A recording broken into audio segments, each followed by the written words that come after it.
So, ayan yung butas, lagyan mo to. Busan mo to ng joy. So, ayan yung butas niya. Ano ang gagawin natin dyan? Okay, abangan natin. Napakalakas. So, ayan yung butas niya is nandito. Ayan. So, kung dagdag kaalaman lang naman kahit paano, ang gagawin natin, lalagyan na natin na ito.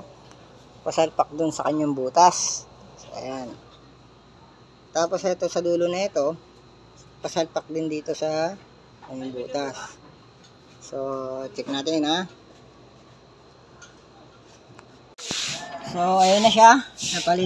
Napalitan na natin. So, ayan. Napalitan na natin itong dalawa. Bale, dalawang mahaba yung pinasok natin dito. Tapos, syempre, pag naginang ka dyan, may initan na to.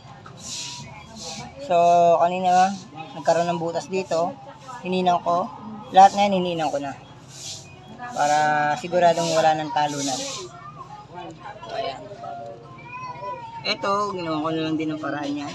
Okay na, goods na siya. So, ang laman yan is 400.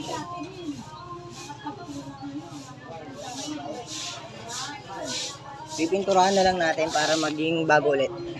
Okay. So, ayan na. Okay. Nagawa na natin siya. Pinturahan na rin natin. Ito yung pinalitan natin. Yan. Nasa gitna. Sa kayo dito. Ang butas. Goods na yan. Lalagay na tayo ng freon. Pabili lang muna tayo ng adapter. Pabili muna tayo kasi wala tayong adapter eh.